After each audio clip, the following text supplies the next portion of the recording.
Hello, children. I'm back with another story to tell. If you have a story you'd like me to share, please send it to me at bourbonwithnightmarechaser@gmail.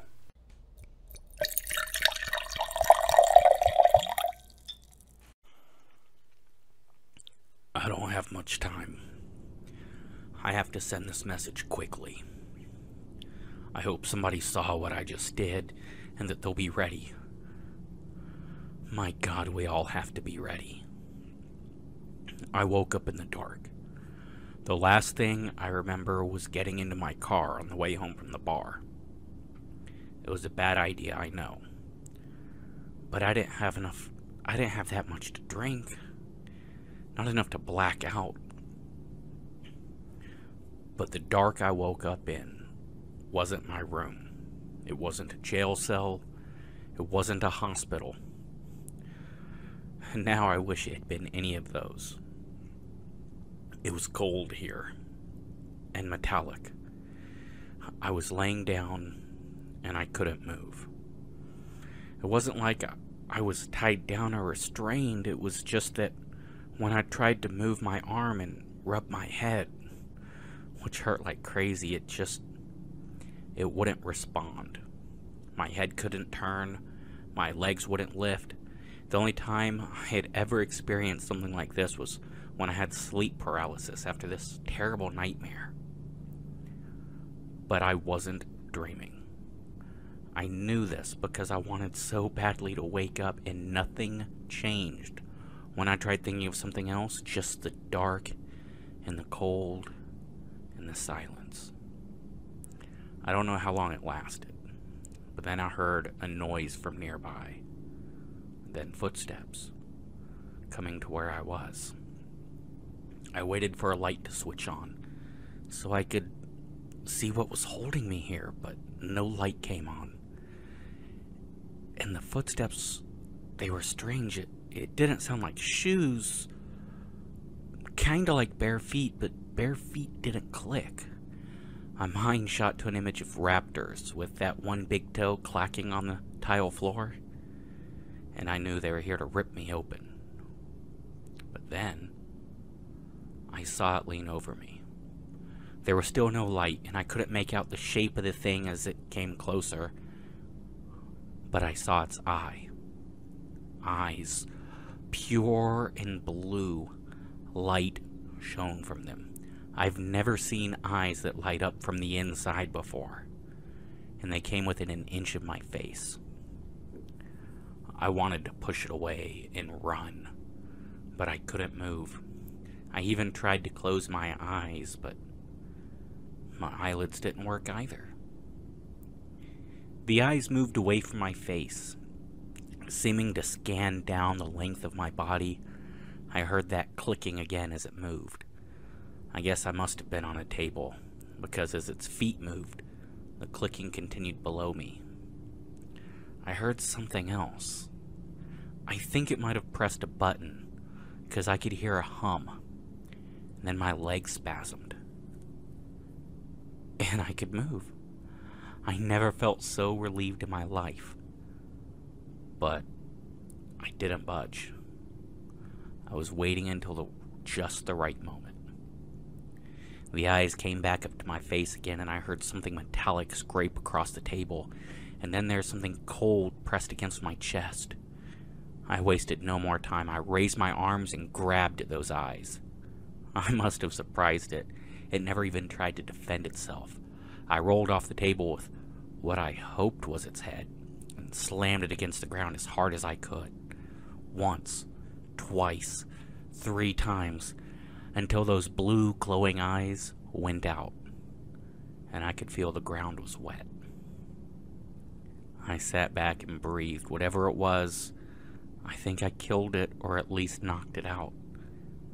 But I couldn't see anything. I remember that sound, though, where that thing came from. I thought it might have been a door. I mean, I could be wrong, but hell, it's a better idea than just staying here.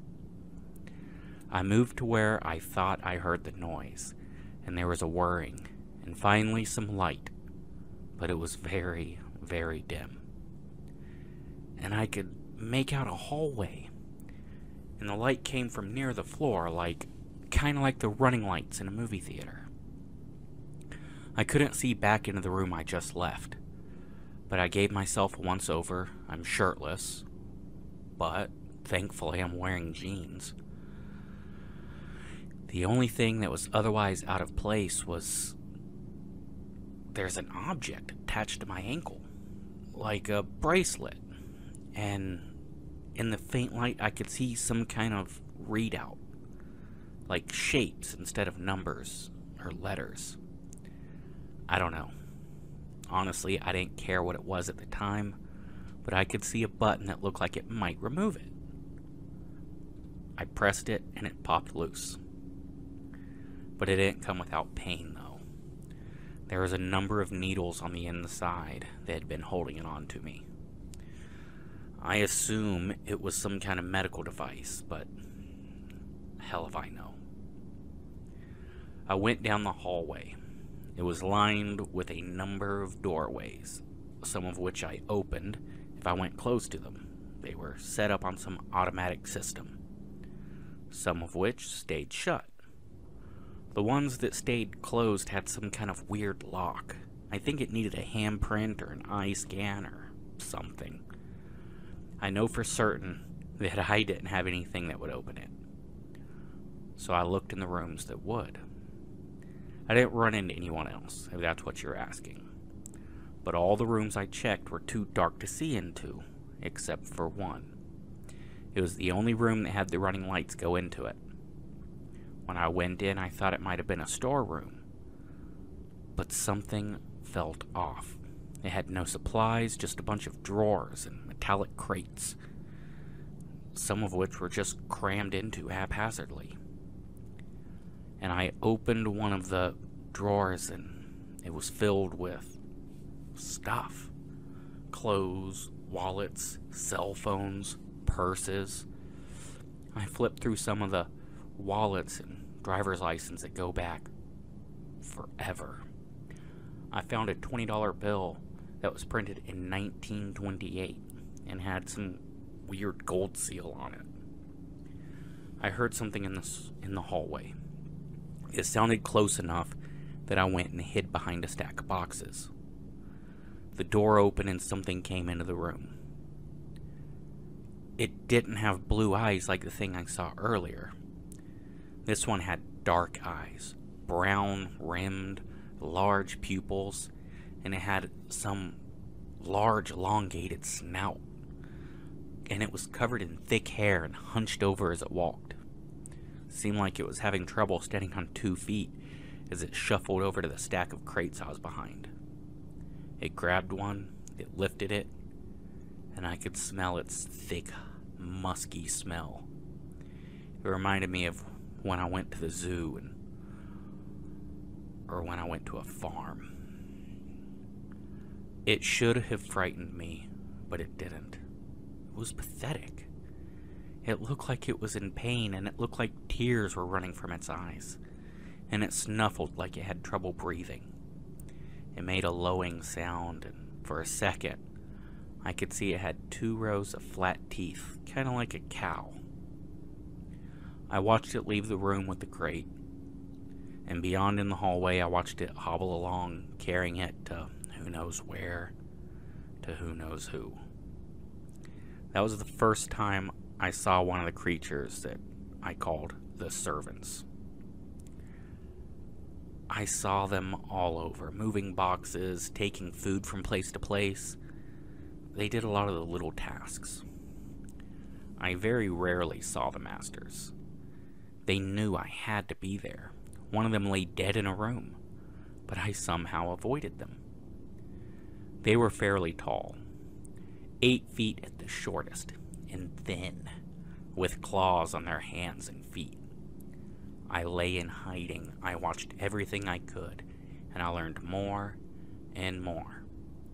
I learned about the food. The masters ate something hideous, but the servants had food I could tolerate. It kept me going. It's been months that I've been here, as far as I can tell. I have seen things you cannot believe. And as of this week, I know where I am. It's a ship from another world.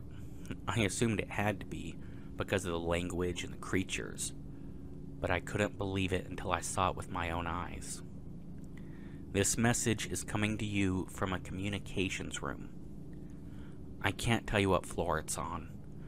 It took some time to find it, to watch how it works, to see the servants and the masters working with the controls. I'm sending this message because I'm not sure my last attempt for help worked. I found this thing has a device that hides it from view, from scanners, from radar, anything our world can use. But for a minute or two, I've turned it off. When I turned it off, a window opened. I saw we were hovering over the Pentagon. Somebody had to have seen it, had to record it on video, post it somewhere, to give me hope that we can stop them. I don't know what it was doing over the Pentagon exactly. I can only guess that they're coming to get us. They are not friendly. They haven't come to teach us anything about interstellar life. They want to conquer. But it's not with bombs. It's not with weapons. I've seen how many servants there are. Probably a third of the ship is nothing but holding pens for them. And I've tried to talk to them. I've tried to get some of them to rise up and overthrow their overlords. They don't respond. Their minds are gone, only doing what the ship needs them to do. They have no free will. I wondered at first what planet they were from, and how could they have been so broken? But now I know the truth. They're not a race. They're the future. I don't have much time because I'm afraid I'll be caught. I know sooner or later they will find me. But it's because I know what is coming. I know what the bracelet on my leg was truly for. I know because my second row of teeth are making my mouth ache. I Woke in Darkness by Dead Canary.